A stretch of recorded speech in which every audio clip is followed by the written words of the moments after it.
Alors, ce matin, pour le soliflare, comme vous le voyez sur la page de titre, on va s'intéresser à Caravage et pas à n'importe quoi, puisqu'on s'intéresse à la tête de Méduse qui se trouve au musée des Offices, qui est, comme vous le voyez, un tableau en fait qui est un panneau de bois puisque c'est un bouclier.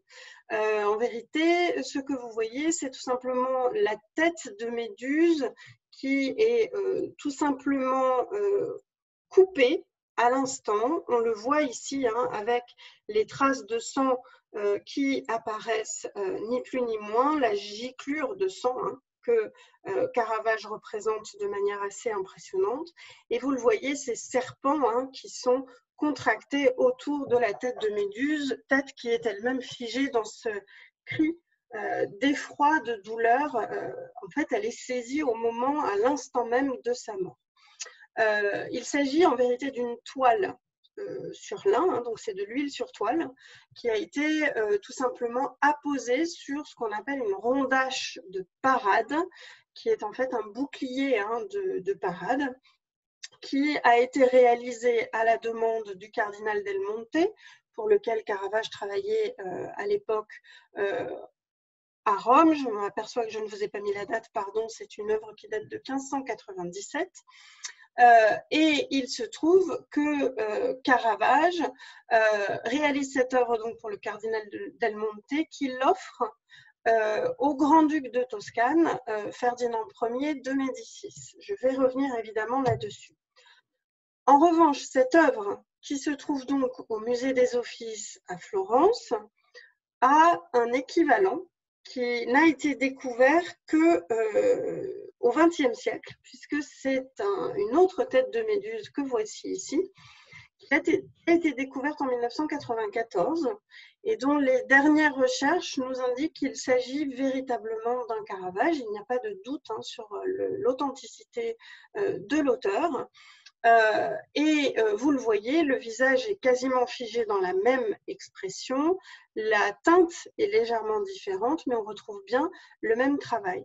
La seule différence, c'est que la rondage sur laquelle il est placé est un peu plus petite que la précédente. Or, ce que l'on sait maintenant, c'est que cette tête de Méduse, qui est donc dans les mains d'un collectionneur privé, cette tête de Méduse est antérieure à celle que je vous ai montrée au musée des Offices, de quelques mois vraisemblablement, et on l'appelle la Méduse Murtola, du nom d'un poète qui l'a décrite tout simplement en vers.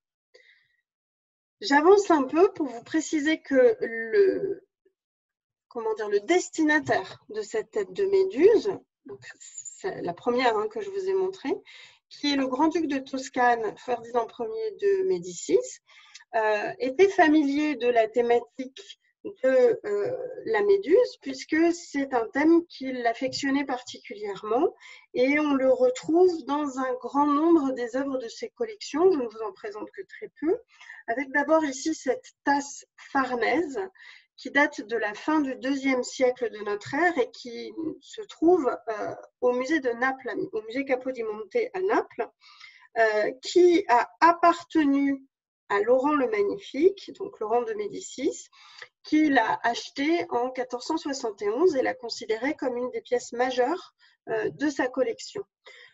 Cette tasse s'appelle Farnèse parce qu'elle a appartenu au cardinal Farnèse. Et il s'agit en fait d'une coupe grecque qui est faite en agate sardonyx. Vous voyez quand même la proximité du thème et du traitement du thème avec le travail de Caravage, puisque vous voyez qu'au centre donc, du revers hein, de cette tasse, on voit le visage de la Méduse qui est figée tout simplement, elle aussi, dans l'horreur, moins expressive évidemment que celle de Caravage. Et vous voyez que ses cheveux sont tout autour de sa tête et que les bouts de ses cheveux se transforment par endroits en serpent. Donc on a bien une proximité dans le traitement hein, de ceci. Je rappelle juste pour mémoire que Méduse est une gorgone, c'est la seule des 3 gorgones qui est mortelle, qu'elle est par vengeance d'Aphrodite transformée en un être qui n'est pas tout à fait humain, qui a un visage extrêmement épais, avec des dents de sanglier et des serpents à la place des cheveux qui pétrifient tous ceux qui croisent le regard de Méduse. Vous le savez probablement, dans la mythologie, c'est Persée qui réussit à tuer la Méduse, et le voici ici, Persée qui tient la tête de Méduse, vous voyez la tête de Méduse ici, le sang qui s'en écoule, et vous voyez le corps de Méduse ici hein, qui est totalement comment dire, contorsionné autour de la jambe droite hein, de Persée. Ceci, c'est un bronze hein, qui fait un peu plus de 5 mètres en incluant le piédestal, hein, évidemment.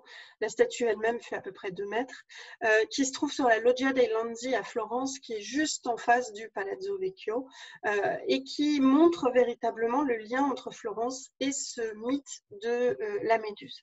Je reviens à l'exécution de Méduse. C'est Persée qui réussit à la vaincre grâce à l'aide qu'il a obtenue d'Athéna, qui lui a fourni un bouclier doré dont le côté convexe permet de réfléchir le regard de Méduse qui se pétrifie elle-même, ce qui permet tout simplement à Persée de couper la tête de la Gorgone. Il donne ensuite la tête de la Gorgone à Athéna en remerciement et Athéna la porte sur son buste comme un collier pour pétrifier ses ennemis. Oui, parce que Méduse, même morte, arrive encore à pétrifier. C'est quand même bien pratique.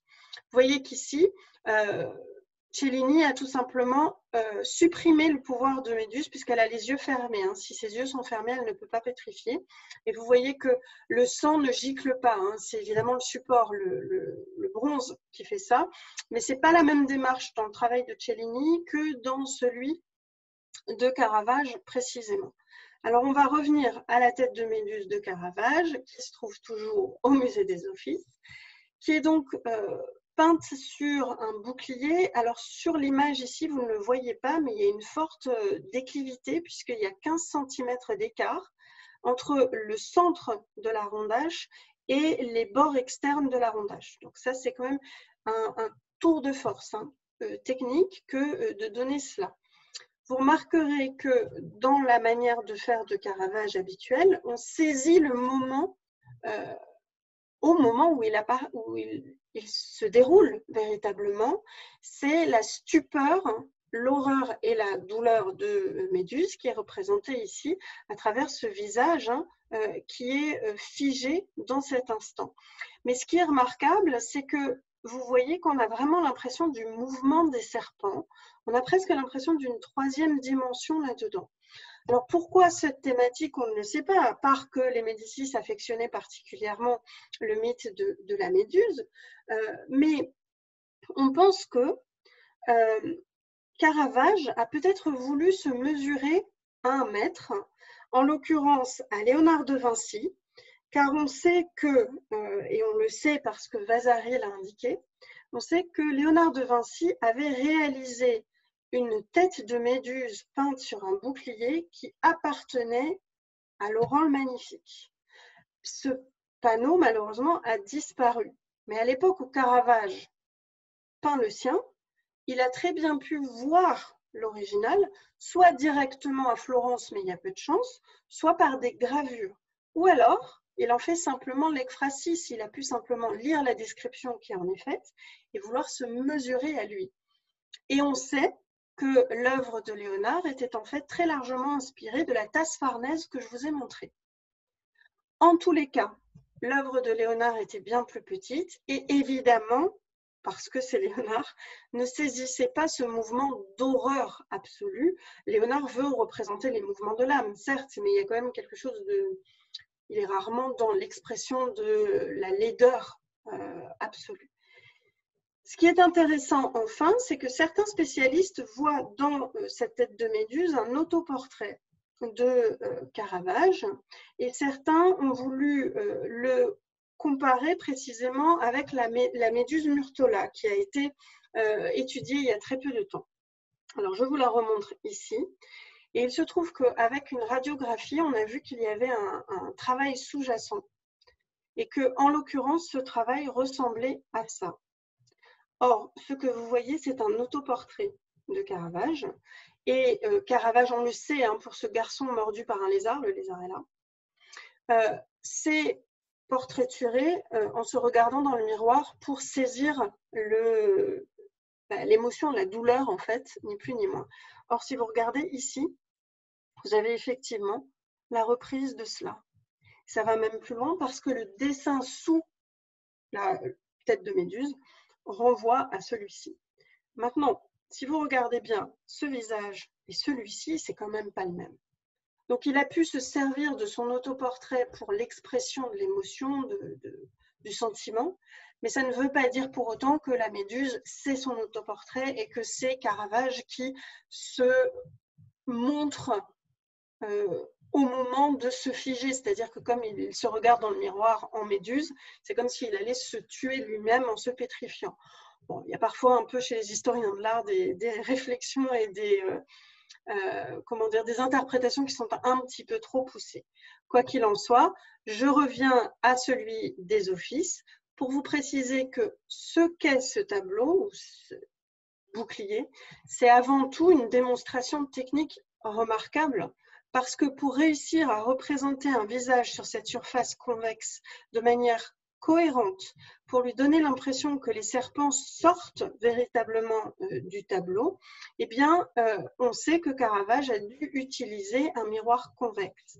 Et je vous donne ici une représentation de Marthe et Marie-Madeleine qui date de la même période, tableau dans lequel, vous le voyez, Caravage peint un miroir convexe, ce qui veut dire qu'il en avait un dans son atelier. Donc, en vérité, cette tête de Méduse, c'est un cadeau probablement diplomatique, mais c'est pour Caravage sans doute une manière de se mesurer à Léonard de Vinci et surtout une manière de montrer sa maîtrise technique absolue, tout en démontrant encore une fois sa capacité à saisir l'instantanéité du moment. Donc, voilà pour cette présentation. Je vous renvoie aux prochaines visites. Donc, ce dimanche à 18 h, je vous parlerai des métamorphoses dans l'art. Ça tombe bien parce qu'en fait, Persée apparaît dans les métamorphoses. Mardi prochain, je vous emmènerai à Berlin pour voir quelques-uns des chefs-d'œuvre des musées de Berlin. Jeudi, la visite des maisons d'artistes autour de Montsouris est quasiment complète. Il reste simplement une place. Et le 21 juin, je vous emmène dans mon Alsace natale, au château du Haut-Königsbourg. Voilà pour tout.